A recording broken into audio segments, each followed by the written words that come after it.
Hello students, तो कैसे हैं आप लोग।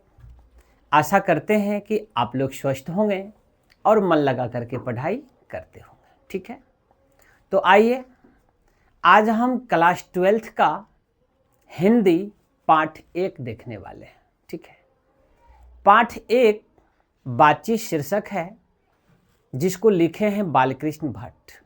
तो सबसे पहले इस पाठ में हम लेखक महोदय का परिचय जानेंगे। ठीक है, लेखक महोदय का परिचय जानने के बाद फिर हम कहानी के सारांश को जानेंगे और फिर हम जो है सो प्रश्नोत्तर को देखेंगे। ठीक है, तो आज हम लेखक महोदय का परिचय देखते हैं। ठीक है, आइए शुरू करते हैं। ध्यान दीजिए, आपको पाठ 1 शीर्षक है क्या, बातचीत। और बातचीत ये आपका निबंध है। बातचीत क्या है, निबंध है आपको। और इसके लेखक बालकृष्ण भट्ट हैं, जो आपको भारतेंदु युग के रचनाकार हैं। ठीक है, किस युग के रचनाकार हैं, भारतेंदु युग के रचनाकार हैं। अब देखते हैं इनका परिचय।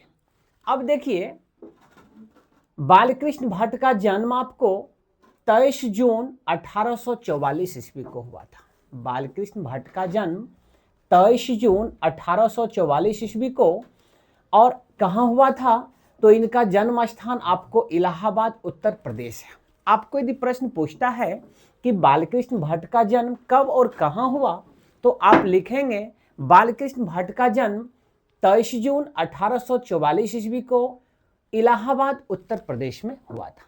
ठीक है, अब ध्यान देंगे, आगे कहता है कि इनकी माता का क्या नाम था। तो बालकृष्ण भट्ट के माता का नाम पार्वती देवी था, जो आपको सुसंस्कृत यानी विदुषी महिला थी। इनके पिता का नाम बेनी प्रसाद भट्ट था, जो आपको व्यापारी थे। ठीक है, कहता है इन्होंने एंट्रेंस की परीक्षा 1877 ईस्वी में प्रयाग के मिशन स्कूल से दिया था। एंट्रेंस की परीक्षा क्या होता है, तो एंट्रेंस की परीक्षा का मतलब हुआ, उस जमाने में जो मैट्रिक की परीक्षा हुआ करती थी, जो मैट्रिकुलेशन का एग्जाम हुआ करता था, उस एग्जाम को आपको एंट्रेंस की परीक्षा कहा जाता था। ठीक है, तो इन्होंने आपको 1867 ईस्वी में प्रयाग के मिशन स्कूल से एंट्रेंस की परीक्षा पास किया था। ठीक है, अगला कहता है कि मिशन स्कूल में अध्यापन का काम कब शुरू किए ये, यानी इसी स्कूल से, प्रयाग के मिशन स्कूल से उन्होंने एंट्रेंस की परीक्षा पास की और इसी स्कूल में वे जो है सो अध्यापक का भी कार्य किए। तो इन्होंने अध्यापन शुरू किया 1869 ईस्वी में, और 1869 ईस्वी से लेकर 1875 ईस्वी तक जो है सो ये इस स्कूल में काम किए। ठीक, आगे कहता है कि CAB स्कूल में संस्कृत अध्यापक कब बने थे ये, तो ये आपको CAB स्कूल में संस्कृत अध्यापक 1885 ईस्वी में बने थे। ठीक है, उसके बाद कहता है कि कायस्थ पाठशाला इंटर कॉलेज के अध्यापक कब बने, तो बालकृष्ण भट्ट आपको कायस्थ पाठशाला इंटर कॉलेज के अध्यापक 1888 ईस्वी में बने। ठीक है, ये कहता है कि किस चीज का संपादक थे, तो ये आपको हिंदी प्रदीप पत्रिका के संपादक थे।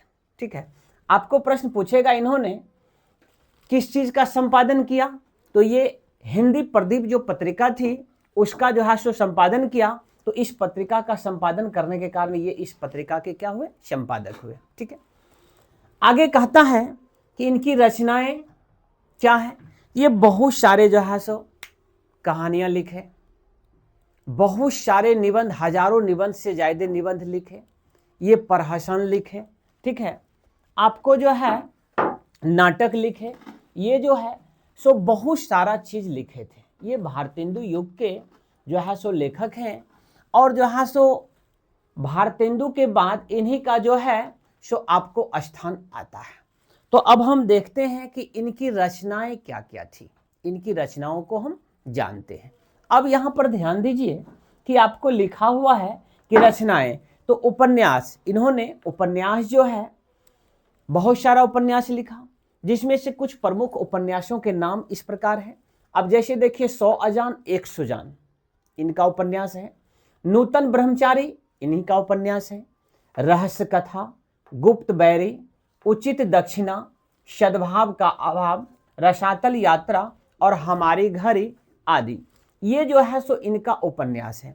आपको एग्जामिनेशन में कोई जो है सो एक लिख दिया जाएगा, जैसे 100 अजान और 1 सुजान किनकी रचना है या किनका उपन्यास है, तो आप आंसर क्या लिखेंगे? बालकृष्ण भट्ट। ठीक है, क्योंकि इन्होंने ही इस उपन्यास को लिखा। ठीक है, तो इस प्रकार से इस प्रमुख उपन्यास का नाम आप लिख लेंगे और इसको याद कर लेंगे। अब देखते हैं नाटक के बारे में। इन्होंने बहुत सारा नाटक जो है सो लिखा।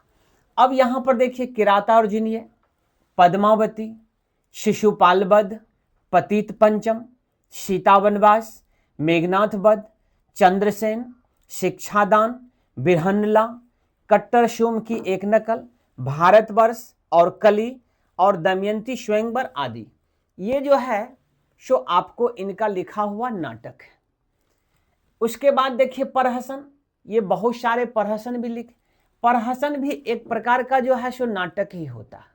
ठीक है, ये प्रहसन जो है सो एक प्रकार का नाटक होता है। अब यहां पर देखिए, प्रहसन में नई रोशनी का विष, जैसा काम वैसा परिणाम आदि, इन्होंने ये जो है सो आपको प्रहसन। अब कहिएगा कि सर आप बता रहे हैं कि नाटक भी वही होता है और प्रहसन भी एक प्रकार से नाटक ही होता है, तो फिर इस प्रहसन को आप अलग क्यों लिखे? नाटक के साथ ही लिख देते। तो बाबू हम प्रहसन को इसलिए अलग लिखे कि प्रहसन और नाटक में ये डिफरेंस है कि इसमें हास्य व्यंग रहता है, इसमें एक प्रकार से क्या हास्य व्यंग रहता है, लेकिन ये आपका तथ्यात्मक होता है। समझ गए ना? इसीलिए इसको प्रहसन कहा गया और इसको नाटक कहा गया। ठीक है, आगे देखिए निबंध लिखा हुआ है। निबंध 1000 से अधिक इन्होंने निबंध लिखा। अब यहां पर बहुत सारे निबंधों का नाम लिखना तो संभव है नहीं, तो उनका कुछ मुख्य निबंध, जैसे कि आपके पाठ 1 में जो शीर्षक है बातचीत, ये बातचीत भी एक निबंध है।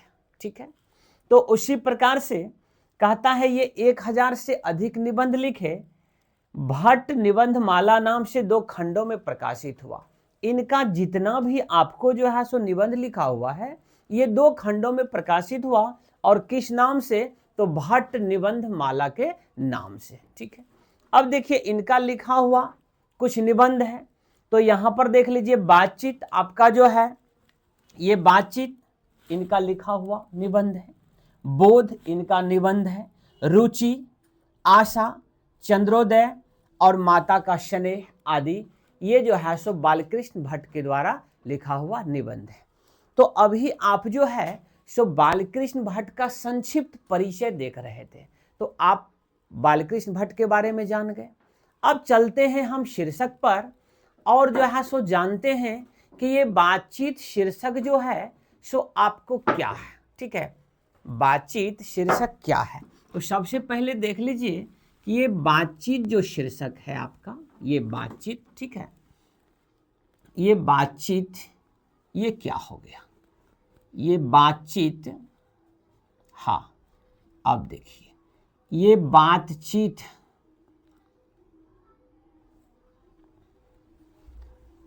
बातचीत शीर्षक है और बातचीत तो आप लोग भी करते होंगे, बातचीत आप लोग भी करते होंगे। बड़ा सुंदर शीर्षक है और संपूर्ण शीर्षक जो है आपको संपूर्ण पाठ कहिए, संपूर्ण पाठ ही इस शीर्षक के इर्द गिर्द आपको जो है सो घूम रहा है।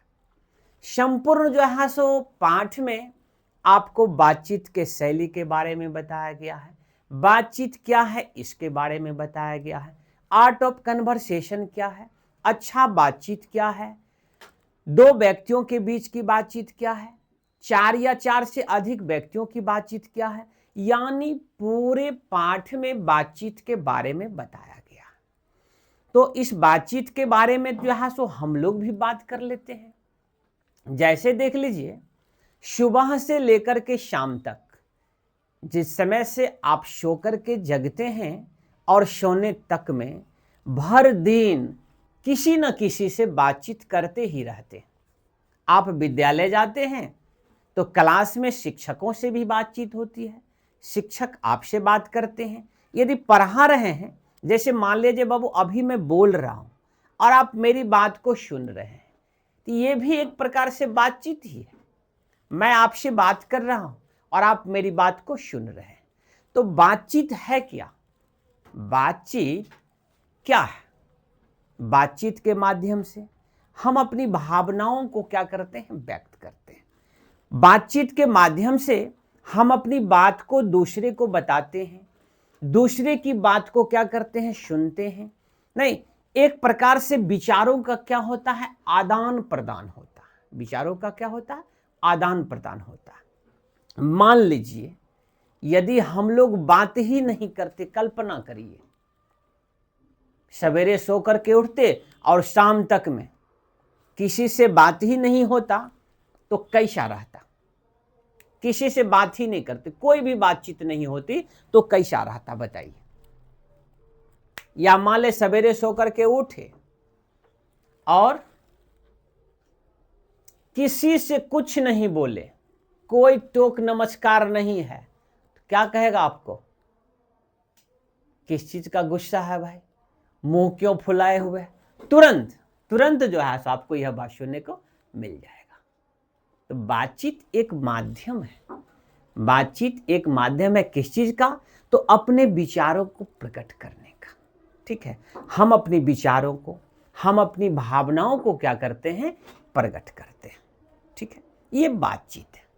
अब देखिए, बातचीत करने का भी अलग अलग तरीका है। जब दो व्यक्तियों के बीच सार्थक बातचीत होता है, नहीं तो उसे बातचीत की श्रेणी में रखा गया। और बात यदि सार्थक ना हो, बात यदि जो है सो निरर्थक हो जाए, नहीं तो क्या हो गया? वह आपका विवादास्पद हो जाएगा, विवाद हो जाएगी। नहीं तो इस प्रकार से दो या दो से अधिक व्यक्तियों की जो बीच में बातचीत होता है, यह बातचीत आपको जो है सार्थक बातचीत होता है। ठीक है, अब यहां ध्यान दीजिए कि बातचीत के संदर्भ में मान लीजिए, जैसा कि हम आपको प्रश्न पूछे थे, बताए थे कि जहां सो यदि कोई बात ही नहीं करे तो क्या होगा? इस संसार में जितने भी लोग हैं, यदि मान लिया जाए कि बातचीत कर रहे हैं, ये प्रकृति की अनुपम देन कहा जाए। यदि ईश्वर ने हम लोगों को बातचीत करने का जो है सो यह सुनहला अवसर प्रदान किया है, बातचीत का मौका दिया है, यानी बोलने का जो है सो ये साधन दिया है हमको, जो हम बोल पाते हैं और कोई दूसरा व्यक्ति हमारी बात को समझ पाता है। इस दुनिया में जितने भी जीव हैं उसमें देख लीजिए सिर्फ मनुष्य ही बोलता। अब कहिएगा सर पशु पक्षी तो भी बोलते हैं, तो पशु पक्षी बोलते हैं, क्या आप उसकी भाषा को समझ पाते कि वह क्या बोलते हैं? नहीं समझ पाते वह क्या। लेकिन हमारी बात को जो है सो दूसरा कोई समझता है, दूसरे की बात को हम समझते हैं। तो ये प्रकृति की अनुपम देन है, जो सिर्फ और सिर्फ किसको प्राप्त है? तो यह सिर्फ और सिर्फ मनुष्य को प्राप्त है, मानव को प्राप्त है। ठीक है, तो इस प्रकार से बातचीत जो है सो बहुत ही सुंदर चीज है, जो हमें प्रकृति के द्वारा प्रदान की गई। मान लिया जाए प्रकृति जो है सो हमें वाक शक्ति ही नहीं देती तो क्या होता? यदि दुनिया में जितने भी लोग हैं, यदि वे सभी लोग नहीं बोलते तो क्या होता? यदि हमारे अंदर वाक शक्ति ही नहीं होती तो संपूर्ण सृष्टि जो है सो क्या होता? गूंगी नजर आती। जैसा कि अभी तुरंत हमने बताया कि यदि हमारे पास वाक शक्ति नहीं होती तो क्या होता? हम गूंगे होते। यदि पूरी दुनिया में किसी भी मनुष्य के पास यदि वाक शक्ति नहीं होती तो सभी मनुष्य गूंगे होते। वह कुछ ही बोल ही नहीं पाते, वह अपनी भावनाओं को प्रकट ही नहीं कर पाते। नहीं, अब जब मान लिया जाए कि कोई अपनी भावना को प्रकट ही नहीं करते, नहीं तो फिर हम सुनते कैसे दूसरे की बात को? कोई कुछ बोलता ही नहीं तो हम सुन ही नहीं पाते। मान लिया जाए कि दो व्यक्ति, ठीक है। अब दो व्यक्ति आपके सामने हैं और एक व्यक्ति गूंगे हैं और एक व्यक्ति बोलते हैं, ठीक है।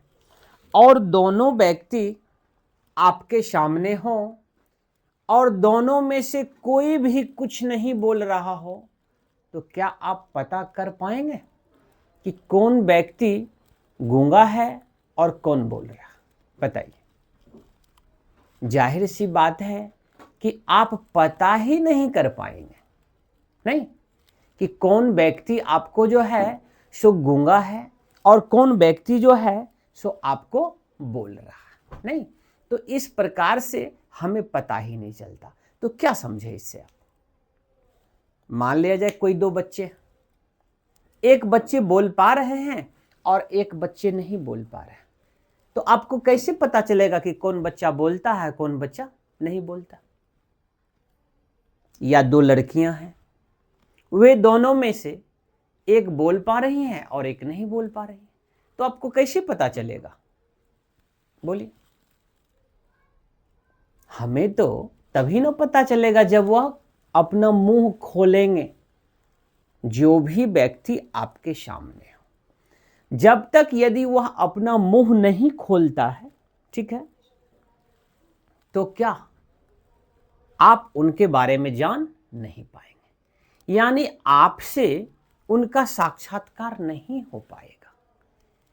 यदि मान लिया जाए कोई व्यक्ति हकला रहा है, ठीक है, या बोलने के क्रम में कभी कभी कोई व्यक्ति तुतला जाता है, उसका आवाज देखते हैं लटपटा जाता है यदि, तो तुरंत अगला व्यक्ति हंस देता है। या बच्चे आप लोग साथी संगत में एक दूसरे का मजाक भी उड़ा देते होंगे कभी कभी, नहीं, बोलने के क्रम में मान लिया कुछ।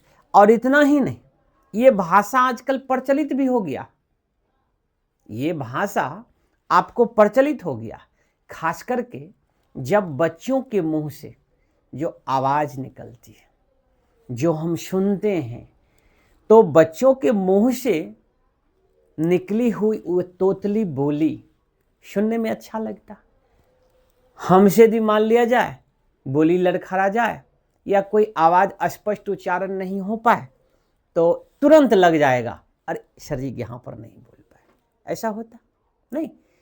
तो आजकल जैसे देख लीजिए, शादी विवाह के टाइम में घर पर कार्ड तो आता ही होगा, उस कार्ड में बाल संवाद लिखा हुआ रहता है, नहीं। अब आपके दिमाग में आ गया होगा कि बाल संवाद में क्या क्या लिखा रहता है, नहीं। कार्ड के ऊपर में भी छपा हुआ रहता है, वो क्या है? बच्चों की एक प्रकार से भावना, अपने भावना को व्यक्त किया है वह, नहीं, कि आप जैसे जिनका शादी विवाह हो तो वहाँ पर क्या हम आप बात करते हैं किसी से, ठीक है बाबू मेरे घर में फंक्शन है, मेरे घर में किसी का मुंडन है, मेरे घर में जो है सो किसी का शादी विवाह है, आप ज़रूर से ज़रूर आइएगा। वहाँ पर फ़ोन पर बातचीत करते हैं, कार्ड भेजवाते हैं, नहीं। और बच्चे का संवाद क्या रहता है? मान ले किसी के मामा जी का शादी है, तो मेरे मामा के शादी में जल्लुल से जल्लुल आना, क्या वो उनका संवाद है? नहीं। दो व्यक्तियों के बीच सार्थक बातचीत भी एक प्रकार से संवाद होता है, अनिर्थक हो गया तो विवाद हो जाता है, नहीं। तो हम बात कर रहे थे कि सामने कोई व्यक्ति हो, यहीं पर थे ना, और वह यदि कुछ नहीं बोलता हो तो पता करना बड़ा मुश्किल है कि वह व्यक्ति जो है गूंगा है या बोलता है, नहीं, या उसकी आवाज कैसी है। जब कोई भी व्यक्ति बोलता है या कोई भी स्त्री है, कोई भी महिला है, कोई माँ बहन है, जब वह बोलती हैं तो बोलने से ही पता चलता है कि उनका आवाज कैसा, उनका आवाज मधुर है कि उनका आवाज कर्कश है, कौन कैसा बोलता है, नहीं, उस व्यक्ति का आवाज उसके बोलने से पता चलता है। बहुत ऐसे लोग हैं जिनका आवाज बहुत सुंदर होता है, वह बहुत सुंदर बोलते हैं, नहीं, बहुत ऐसे बोलते हैं जिनका आवाज उतना सुंदर नहीं होता, हम तो समझ पाते हैं, लेकिन उनकी आवाज में वह मधुरता नहीं होती है जैसे मेरे आवाज में। क्या तो आप देखेंगे कि जब सामने का कोई भी व्यक्ति बोलता है तो उसके असली रूप का साक्षात्कार होता नहीं, हम उनके बारे में समझ पाते हैं कि वह क्या हैं और कैसे हैं। उनकी अभिव्यक्ति बता देती है हमें, उनका साक्षात्कार हो जाता है, एक प्रकार से उनका इंटरव्यू हो जाता है। नहीं, इसमें जॉन बेंसन महोदय भी इस संदर्भ में बताए हैं। क्या बताए हैं कि बोलने से ही मनुष्य के रूप, असली रूप का साक्षात्कार होता है। मनुष्य वास्तव में असली रूप में वह कैसा है, बोलने से ही उसका क्या हो जाता है, साक्षात्कार होता। इसी के संदर्भ में एडिसन महोदय बताए हैं। एडिसन महोदय का कहना है कि असली बातचीत सिर्फ और सिर्फ दो व्यक्तियों के बीच में हो सकती है। असली बातचीत कितने व्यक्तियों के बीच में हो सकती है? सिर्फ दो व्यक्तियों के बीच में असली बातचीत होता है। कहिएगा सर तब दो या दो से अधिक व्यक्ति के बीच में बातचीत, तब वो नकली बातचीत हुआ? नहीं बाबू, ऐसी बात नहीं, नकली बातचीत नहीं होता। देखिए, यहाँ पर असली बातचीत का मतलब ये होता है कि जब व्यक्ति दो होते हैं, कितने व्यक्ति होते हैं? दो व्यक्ति होते हैं। तो जब दो व्यक्ति होते हैं, मान ले दो दोस्त हैं, तो वे दोनों एक दूसरे के सामने में ही अपने दिल को खोलते हैं। कहने का मतलब अपने दिल की बात वह दूसरे को बताते हैं और दूसरा व्यक्ति अपने दिल की बात उनको बताता है। ठीक है, यदि व्यक्तियों की संख्या 2 से अधिक हो गई, ठीक है, तो जो असली बातचीत भी है वह कोसों दूर हो जाती है। मान लीजिए कोई दो लड़कियां आपस में बातचीत कर रही, कोई दो लड़कियां, कोई भी उदाहरण ले लीजिए, अपने वर्ग कक्ष का या कहीं का, आस पड़ोस का, कहीं भी देख लीजिए, या कभी कभी आप लोगों को एहसास भी हुआ होगा, या अपने वर्ग कक्ष के जो है सो किसी दो लड़के का ही उदाहरण ले लीजिए। मान लीजिए कोई दो मित्र है, ठीक है, और वह आपस में बातचीत कर रहा है और तीसरा आ गया उसके सामने, तो उन दोनों के बीच में जो बातचीत हो रही थी वह बातचीत आपको कोसों दूर हो जाती है। ठीक है, मान लीजिए, क्या ले लेना हम उदाहरण, मान लीजिए कि तनिषा नाम की कोई लड़की है, ठीक है, और वैष्णवी नाम की कोई लड़की है, ठीक है। मान लीजिए ये दोनों दोस्त सहेली हैं एक दूसरे का, अच्छा संबंध है दोनों के बीच में, अच्छी बातचीत होती है, दोनों साथ विद्यालय आते हैं पढ़ने के लिए, साथ विद्यालय से घर जाते हैं, यानी दोनों के बीच मधुर संबंध है। पूरे क्लास में जितने भी बच्चे होते हैं सबके बीच मधुर संबंध होता, ठीक है, सभी एक दूसरे को जानते हैं, बाय नेम जानते हैं, बाय फेस जानते हैं, उनका घर जानते हैं, हर चीज से कमोबेश वह अवगत रहते हैं। लेकिन कुछ ऐसे होते हैं जो काफी करीब होते हैं और उनके सामने हर प्रकार की बात की जाती है, चाहे अपने घर परिवार की बात हो या अपने मन की बात हो, उनके सामने रखते हैं। मान लो किसी व्यक्ति के पास में कोई कष्ट है, कोई तकलीफ है, तो हर चीज हर किसी को नहीं बताया जाता, हर चीज हर किसी को नहीं बताया जाता। क्या जरूरत है हर चीज हर किसी को बताने का? लेकिन बहुत ऐसे लोग होते हैं जिनसे लोग कोई चीज छुपा भी नहीं पाते। तो हम क्या नाम बताए थे? मान लीजिए कि तनीषा और वैष्णवी बात कर रही है और उस बीच बातचीत हो रही है, किसी संबंध में वो बात कर रही है, ठीक है। और मान लीजिए कोई तीसरी लड़की आ गई वहां पर, मान लीजिए शालिनी नाम की कोई लड़की आ गई वहां पर। अब जो ये दोनों बात कर रही होगी ना, जब शालिनी को देख ले को आ रही है तो ये नहीं कि बात बदल जाएगी, बात तो बदलेगी, नहीं बदलने की बात नहीं, बात बदलेगी, लेकिन बातचीत नहीं जो है सो खत्म होगा। यानी आने के पहले ही, यानी शालिनी पहुंची नहीं कि पहुंचने के पहले बातचीत का पैटर्न चेंज हो गया, दूसरा बातचीत शुरू हो गया। बातचीत जो है सो दूसरा हो रहा था, बातचीत दूसरी बात हो रही थी नहीं, और तीसरी बात शुरू हो गई वहां पर। यानी जो पहले से चैप्टर खुला हुआ था वह चैप्टर एक क्लोज हो गया क्या, और एक नया चैप्टर शुरू हो गया। कभी कभी आपको यह भी लगता होगा कि दो व्यक्ति बातचीत कर रहे हैं, कोई भी दो नहीं, और तीसरा पहुंच गए तो बातचीत जो है सो शुरू ही रहता है, लेकिन बातचीत का जो मैटर है ना वह चेंज हो जाता है। और कभी कभार वो तीसरे को पता चल जाता है, समझ जाता है कि दोनों बातचीत कुछ और कर रहा था, और लेकिन जो है हमको देख करके ये जो है सो बात बदल दिया। कभी कभी एहसास भी हो जाता है, और कभी कभी ये भी हो जाता है कि आप अल्पांश सुन भी लेते हैं कि अगला क्या बातचीत कर रहा है या कर रही है, और आप जाते हैं तो बात बदल जाता है।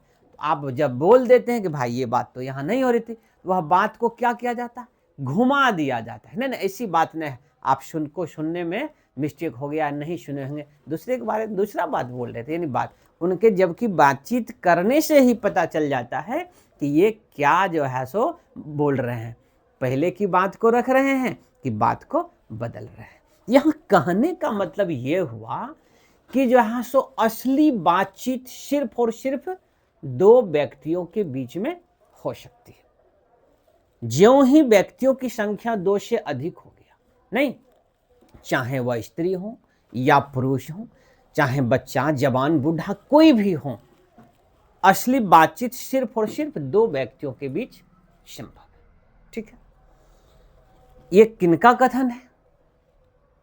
ये आपको जॉन बेंसन महोदय का कथन है। क्या यही था? नहीं, जॉन बेंसन के बारे में ये बात नहीं। जॉन बेंसन महोदय आपको ये बताए थे कि जो है सो आपको जब तक व्यक्ति बोलता नहीं है तब तक उनके असली रूप का साक्षात्कार नहीं होता। और जो ये था, ये कथन किनका? एडिसन महोदय के बारे में बताए थे। एडिसन महोदय का ऐसा मानना था कि असल बातचीत सिर्फ और सिर्फ क्या होगा, दो व्यक्तियों के बीच ही हो सकता। यदि व्यक्तियों की संख्या दो से अधिक हो गई तो वह क्या होगा, जो असली बातचीत हो रही थी वह आपको कोसों दूर चली जाएगी, असली बातचीत आपको कोसों दूर चली जाएगी। तो बातचीत के संदर्भ में आपको जो है सो जॉन बेंसन और एडिसन महोदय का विचार आपने जान लिया, ठीक है। अब देख लीजिए, सबसे बड़ी बात है कि बात करना भी एक कला है। सभी व्यक्ति को बात करने नहीं आता, जैसे हमको भी बात करने नहीं आता, ठीक है। सीख लेते हैं कभी कभार थोड़ा बहुत, जिंदगी भर हम लोग बात करना सीखते ही रहते हैं, जिंदगी भर बात करते हैं। जैसे देख लीजिए, बालकृष्ण भट्ट बहुत विद्वान थे, बहुत विद्वान थे, लेकिन थोड़ा गुस्सा था इनको बहुत ज़्यादा। ये पर जैसे यहाँ पर मान लिया जाए कि ये बीच में जो छोड़ देते थे, इनको जो है सो उल्टे विचार वाले लोगों से पटती नहीं थी। बहुत ऐसे लोग होते हैं जो सबके साथ एडजस्ट कर लेते हैं, लेकिन बहुत ऐसे लोग होते हैं जो एडजस्ट नहीं करते। सिद्धांतवादी लोग जो होते हैं वे अपने सिद्धांत पर चलते हैं, किसी भी परिस्थिति में वह किसी भी चीज़ से समझौता नहीं करते। तो हम इस संबंध में बाबू आपको बता रहे थे कि जहाँ सो जॉन बेंसन को बता दिए, एडिशन महोदय को बता दिए। अब जैसे देख लीजिए कि बोलना भी क्या बता रहे थे, एक कला है। बोलना एक कला है। सभी लोग अच्छा नहीं बोल पाते, सभी लोग अच्छा नहीं बोल पाते हैं, ठीक है। और बहुत ऐसे लोग होते हैं जो किसी भी बात को कम शब्दों में बहुत अच्छे ढंग से प्रस्तुत कर देते हैं। बहुत ऐसे लोग होते हैं जो बोल बहुत देते हैं लेकिन किसी भी बात को स्पष्ट नहीं कर पाते, कोई भी तथ्य उनका स्पष्ट नहीं हो पाता। और बहुत ऐसे व्यक्ति होते हैं जो कम बोलते हैं और उनका जो है सारा बात समझ में आ जाता है। बहुत ऐसे भी व्यक्ति होते हैं जिनके बातचीत से सामने का व्यक्ति बहुत प्रभावित होता है, और बहुत ऐसे व्यक्ति हैं जिनके बातचीत से सामने का व्यक्ति प्रभावित नहीं होता। बहुत ऐसे व्यक्ति होते हैं जिनका आवाज मधुर होता है, बहुत ऐसे व्यक्ति होते हैं जिनका आवाज मधुर नहीं होता है। अब जैसे अपना ही उदाहरण ले लीजिए, हम लोग अपना ही यदि उदाहरण ले लें तो देखिए, सामान्य अवस्था में जैसे बोलते हैं तो यह बोली देख लीजिए। जब हम प्रसन्न रहते हैं, खूब अधिक प्रसन्न रहते हैं, उस समय आप बोलते हैं, उसको देख लीजिए। और जिस समय आप गुस्सा में रहते हैं उस समय देख लीजिए, आपके आवाज का प्रकृति ही बदल जाता है, नहीं, आपका बोलने का तरीका ही बदल जाता है।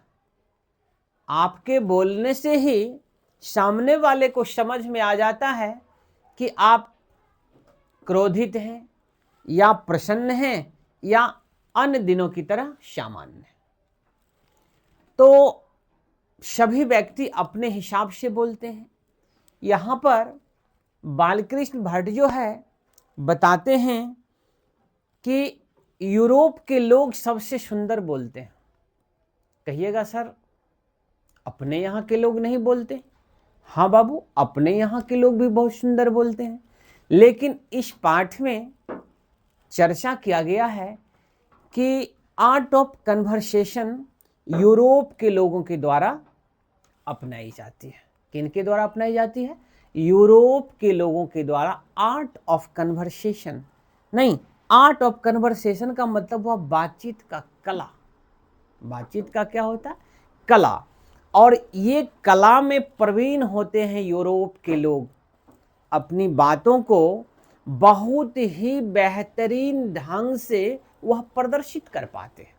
इसीलिए आपको प्रश्न भी पूछा जाता है कि आर्ट ऑफ कन्वर्सेशन कहाँ के लोगों में पाई जाती है, तो आर्ट ऑफ कन्वर्सेशन आपको यूरोप के लोगों में पाई जाती है। खास करके यूरोप का जो विद्वत मंडली है, जो विद्वत समाज है, उनमें जो है सो यह ज़्यादा पाया जाता है।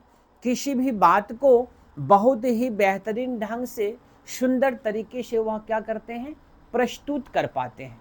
तो इस प्रकार से हम देखते हैं कि बातचीत जो है सो हम लोगों को एक दूसरे से परिचय कराने का, एक दूसरे से साक्षात करने कराने का नहीं, दूसरों के समक्ष अपनी बात को रखने का, दूसरे की बात को समझने का, दूसरे के बारे में जानने का प्रकृति के द्वारा प्रदान किया गया एक अनुपम उपहार है, सबसे सुंदर भेंट। यदि हमारे अंदर, आपके अंदर यदि आवाज नहीं होती, हम अपनी भावना को प्रकट नहीं कर पाते, हम बोल नहीं पाते, तो क्या होता? संपूर्ण सृष्टि ही गूंगी नजर आती। ना मैं किसी के बात को समझता और ना ही जो है सो मेरी बात को कोई समझ पाता। इस प्रकार से संपूर्ण सृष्टि ही गूंगा नजर आता। क्या होता? कुछ नहीं होता। जैसे मान लिया जाए कि मैं अभी आप लोगों के सामने में हूं और बातचीत के बारे में बातचीत कर रहे हैं। नहीं, आप लोग के सामने में हैं और बातचीत के बारे में आप लोगों से बातचीत कर रहे हैं हम। तो बताइए, यदि हम बोलते ही नहीं तो आप मेरी बात को सुनते कैसे और समझते कैसे? तो इस प्रकार से बातचीत जो है सो क्या है, प्रकृति का एक सबसे सुंदर भेंट है हम लोगों का। और कोशिश करना चाहिए कि हम लोगों को हमेशा, जैसे यूरोप के लोगों के द्वारा आर्ट ऑफ कन्वर्सेशन अपनाया जाता है, तो हम लोग भी जो है सो इसका पालन करें, इसको अपनाएं। और जितना प्रयास हो सके करना चाहिए कि जहाँ सो हम अच्छा बोलें, हमारे बोली से कोई व्यक्ति प्रभावित हो। हम ऐसा ना बोलें जिससे किसी भी व्यक्ति को हमसे तकलीफ हो, कोई भी व्यक्ति हमसे नाराज हो जाए। ठीक है, तो आज हम यहीं तक रखते हैं। फिर जो है सो बातचीत के बारे में और बातचीत करेंगे हम। तब तक के लिए आप लोगों को बहुत बहुत धन्यवाद। फिर जो है सो हम अगले प्रश्न में आपको पाठ के प्रश्न के साथ फिर जो है सो बातचीत के संबंध में और सारी बातचीत करेंगे हम। ठीक है, और एक एक करके प्रश्न को हम समझा देंगे, जिससे आपको पाठ की और सारी बातें समझ में आ जाएगी। और जो है सो आप क्या करेंगे कि लाइन बाय लाइन आप अपने किताब को पढ़ेंगे। ठीक है, पढ़ने के बाद जहाँ कहीं भी आपको लग जाए कि यहाँ से हमें प्रश्न बनाना चाहिए, यहाँ से कोई ऑब्जेक्टिव प्रश्न बन रहा है, तो आप क्या करेंगे, उसे नोट कर लेंगे। ठीक है, और उसे नोट करके याद कर लेंगे आप। वैसे हमारी कोशिश रहेगी कि हम पाठ से सारे प्रश्नों को चुन करके आपके सामने रख दो।